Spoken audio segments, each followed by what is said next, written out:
Sci-fi, video games, pro wrestling. If you've been made fun of for it, we're probably going to talk about it. Get those words! You're listening to Nerd Radio.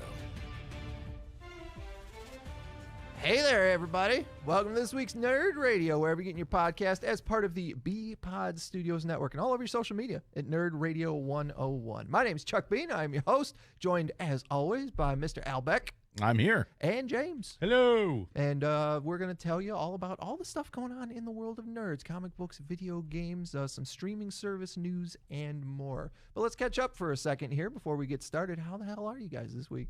I can't complain. Good. Okay. Excellent. I could, but that seems exhausting. Well, it's part of your character. That's true. To complain. But laziness beats my complaints. It's true. So. Absolutely true. Yeah. So you guys all caught up on WandaVision as we head into the final episode this week? Damn it! No, I'm not. Yeah, okay. Well, that was... Goodness, Al's not caught up on a WandaVision. Yeah, the funny thing is that's my normal MO, but I have been up to date mostly with WandaVision. I just didn't get to it this weekend. I was dog sitting, so that's my excuse. On my Twitch stream a couple nights ago talking to some of our listeners who are also in the Twitch stream when on Wednesday afternoons when we record in the Checkpoint XP studio, so I greatly appreciate you guys. We're talking about the fact that this Friday will be the last episode of WandaVision. The Friday after that is a making of special. And then the next Friday, we go right into Falcon and Winter Soldier. Wow. Are you into the making of special? Are you interested in that or no? You know what, kind of. I watched all of the Mandalorian ones. You did? Okay. That was going to be my follow-up question, is whether or not both of you guys watched any of that. Yeah, the Mandalorian ones were really kind of fun and interesting. It's neat to see them moving around behind the scenes. That's where the GIF that was on Twitter of was it Robert Rodriguez playing the acoustic guitar while Baby Yoda's jamming was like rocking, next to him. Yeah, that's where that came from. Okay. And that was really cool. But I'm worried because I know you, Al Beck, that the way the schedule is going, every week I'm like, he's gonna tap right out. Yep, he's gonna fall off the train. He's gonna by the time fell off the wagon. By the time we even get to Loki in like June, Al's gonna be like, I got stuff to do. Yeah. Except you don't have stuff to do. You're just lazy, like we were saying before. You're just like, I don't wanna. It's a combination of both. He's got a couch to sit on. Yeah, right. I got MASH to rewatch, and I consider that a duty. Yeah. That I gladly participate in, but there are a lot of times I would rather watch an old episode of MASH for the 8,000th time than watch something new. I will say I don't really care about the behind-the-scenes making of thing. I just don't at all. So, that's a week off at least. Yeah. Didn't watch any of the Mandalorian stuff. Don't plan on it. Don't care that Baby Yoda rocked out to acoustic guitar. Well, you're missing out, man. It's really cute. I don't agree with that at all. I don't care. Did you watch any, James? The behind the scenes, no. Do you care? Not really. I mean, there's some stuff would be kind of cool to see behind the scenes, but I didn't really care about any of the Mandalorian stuff. I don't care about WandaVision behind the scenes. Yeah. They're going to show me which episodes of the Dick Van Dyke Show inspired her to annoy me. Right. Just because I haven't been into the sitcom-y portions of WandaVision. Yeah. There was a cool thing on, I believe it was on Instagram, the music director showed how the Agatha All Along theme has been in every single piece of music. Yeah. The 4-note Agatha All Along thing is in every piece of music in WandaVision. Oh, really? So it's there almost like an Easter egg that it's once again, it's been there all along. And see, like I don't pay attention to enough stuff to catch some of those things. Right. Now, I will say that I am actually very interested in things that do happen behind the scenes, but I'm interested in some of the stuff that they're not going to tell you about in the special they made for the streaming service. Oh, yeah. It's not going to give you the deep, dark secrets. No, it's almost not stuff, Tom Cruise threatening to kill people for not social distancing or whatever it was. Yeah, exactly. Or Christian Bale probably actually killing somebody on the set of Terminator for walking into a shot or whatever. Like, that stuff I'm riveted by. That's the good stuff. The juicy stuff. Behind the scenes murder is pretty cool. But I do not give a flying F about the thing that Disney goes, this is what we want to share about the making of the. I don't care. Get out of here. It's almost like the documentaries they put on the WWE network. Like, as cool as they are, it's not 100%. Sure. Oh, yeah. It's going to be whatever's going to paint WWE in the best light. Yeah. They're not going to tell you the true feelings these wrestlers might have had. That's why that Dark Side of the Ring Vice series is so That intriguing. to me, I would trust 1,000 times more than I would anything that gets put on the WWE network. After it came up on the show here, I did go back and listen to the CM Punk podcast that he had done. Yeah. About where he like laid it all out, and I was fascinated by that because that's real stuff. You know, and like yes, these making of documentaries is real stuff as well, but it's carefully selected. Exactly.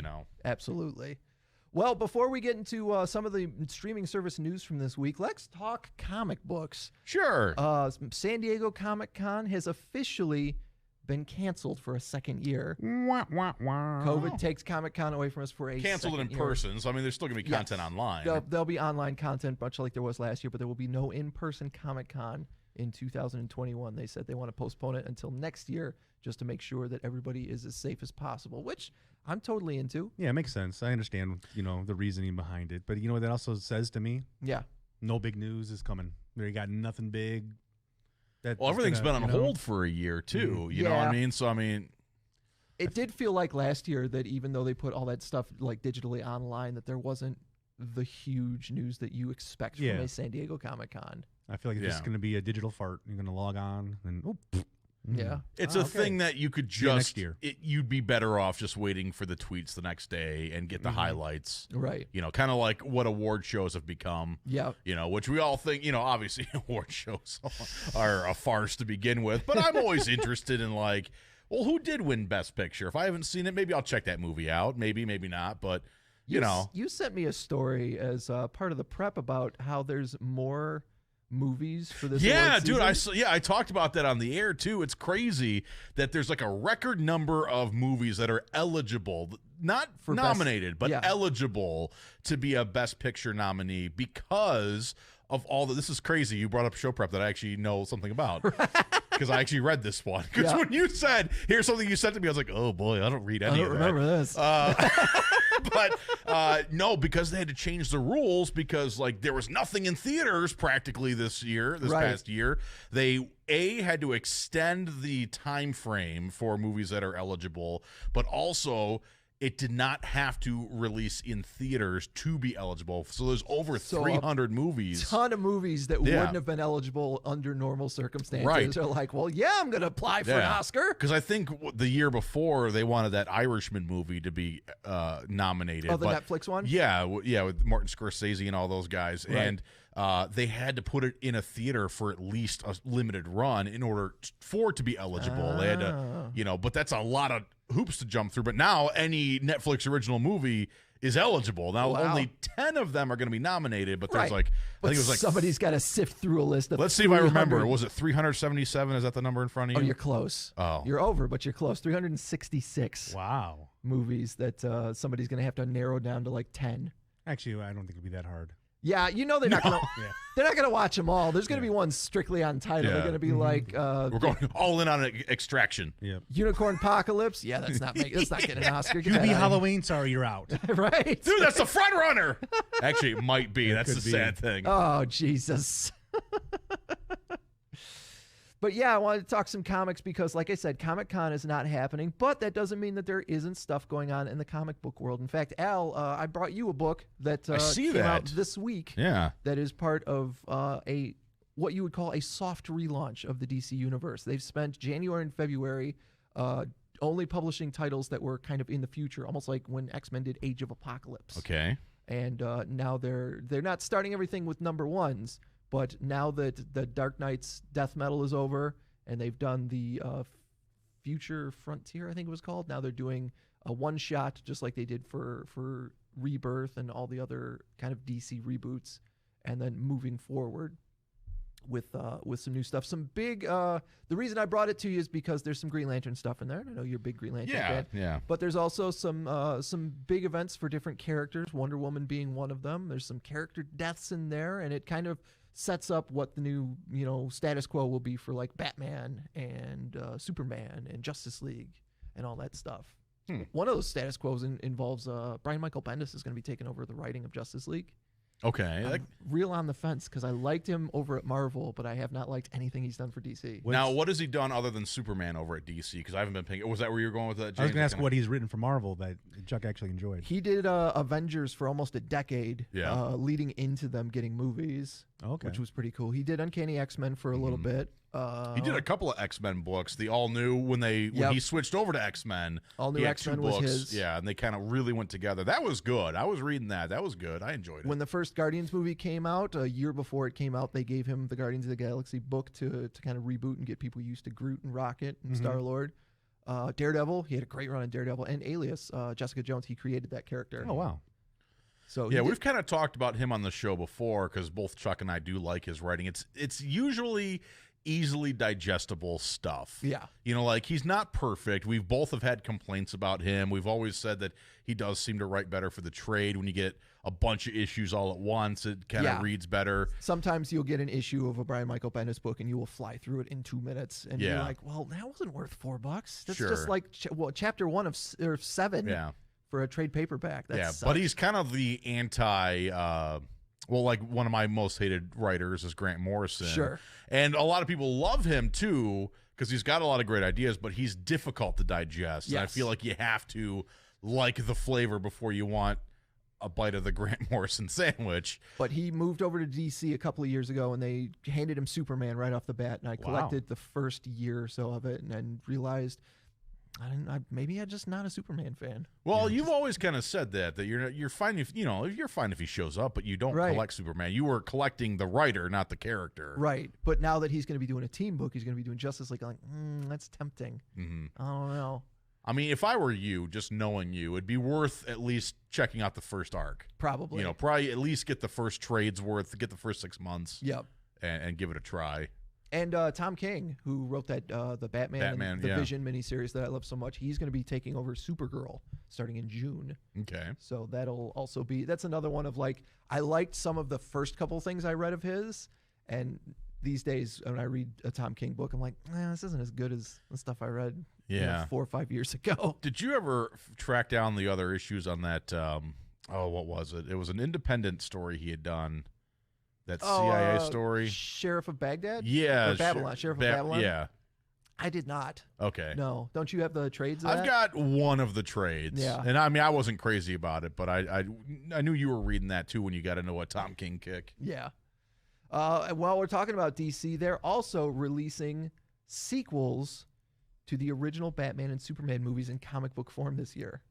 Really? They're going to start a comic book series called Superman 78 and Batman 89, which are going to follow the continuities from... This is going to pick up from the Michael Keaton Batman Yep. and the Christopher Reeve Superman? Yep. Wow. Yeah. And they say that they're going to go into... Catwoman is going to have a larger role after her death in Batman Returns. She's going to come back and have a larger role. Obviously, the artist is going to make sure that Batman looks like Michael Keaton and Catwoman looks like Michelle Pfeiffer, and then over on the DC or on the Superman side, making sure that looks like Christopher Reeve. But it's kind of a neat throwback book they're going to do. They did that a couple of years ago. They called it Batman 66, and it was a book that was like the continuity of the old Batman TV show. Yeah. Oh, interesting. I think it's an interesting concept. I don't personally care. I don't want to collect it, but it's a neat idea. If you were a huge fan of this specific thing, then this specific version of Batman, then that's going to be really fun. It's kind of like I love the next gen comics that they did they did DC did Star Trek Next Generation comics. Oh yeah, in the 90s, and they look just like the character. They're good. Yeah, it's fun. I've been getting ready to move, so I've been pulling stuff out, and I've got a giant stack of those comics that Worm set aside for me when the comic book store was still there. And I haven't read very many of them, but the ones that I have read were actually pretty good. Are they? I think we talked about them when you first got them, but are they in issue order? Or are they just a chunk of issues 32, 36, 37, 38, 48? It's like a 3-foot stack of individual issues, like first runs. Yeah. But is it a full run of it, or are there missing blocks? There's some missing, but I mean there's a lot there. Yeah. Are you still interested? Are you still going to read them even though you're missing issues in it? It might take me 30 years, but well, no, I'm curious because I know what a completionist you are, and I know that when I started my X-Men collection, I wouldn't get them in order. I would go into Dollar Box and I would be like, I don't have this one or this one or this one or this one or this one. Oh, and wow. there would be years apart from each other, but I would still take them home and read them, even though I Yeah. had no idea I am a what was Where you happening. were in the story. That's Right. funny. That's a good point because I am a completionist, but these did come out at a time before comics were super serialized. True. So you can do a standalone issue and be fine. Yeah. So, yeah, I can read them.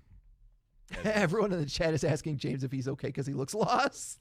I'm just I think you were- listening. Let you guys chit chat. It's I stuff saw that you- have no knowledge on, and Yes, stand by for the video game segment where I'm doing the same thing. yeah. Or wrestling where I might as well leave the room. Yeah. I'm also preoccupied with the software because I can't see the chat on my screen. Oh, So okay. That's aggravating. That's why you're seeing some weird stuff fly across. If you're watching on Twitch, you'll see. Yeah, I saw the frames moving around. because I'm trying to figure out where the chat has gone. Well, I do have a comic that I think you may be interested in, James. It just came out this week. It is called BRZKR. If you want to take a look at BRZKR. it here in the I'll say Jane window Silent here. Bob. Yeah. It is written and created by Keanu Reeves. Oh, now I'm less interested. No, okay. I didn't know where you rated on your hunk list. Yeah, Keanu Reeves. He's just whatever to me. Yeah. I'm not on the Keanu Reeves team as much as others are. Yeah. It's a book about a character once again created by Keanu Reeves. He co-writes the book that is immortal and is trying to find a way to die, and can't remember certain parts of his history. But there's a big military scene right in the beginning where he punches through a guy's face. You think it was inspired by Keanu? Look at that. It definitely looks like with the beard and the long black hair. John Wick militarized instead of wearing a suit. Yep. Nice. And it was funny because the more I read it, the more I could just hear Keanu's voice as far as when the character was talking. And another book I brought in because I'd forgotten to mention it when I got it last week, but it's a new book from Image Comics called Stray Dogs.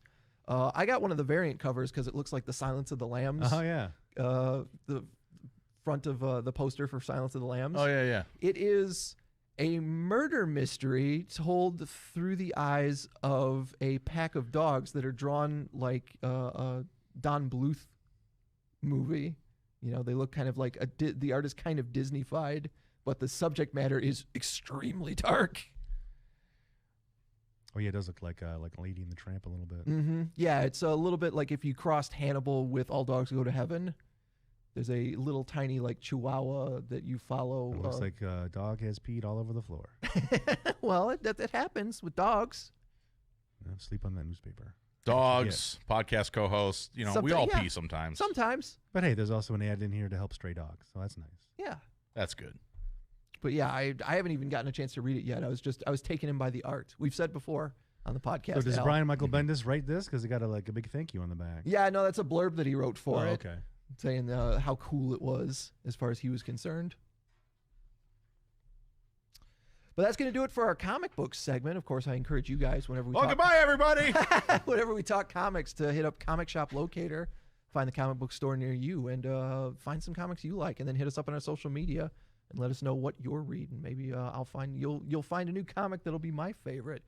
We're going to take a short break, and we're coming back with big news in the streaming service world this week. In fact, between the recording and the release of this week's Nerd Radio is when CBS All Access turns into Paramount Plus. Yeah. And we'll tell you what you can expect from that next. And don't forget, even later in the podcast, we'll be checking out our package. That's true. Yeah. Which will be, I'm sure, great audio-wise. We hope. That big, fat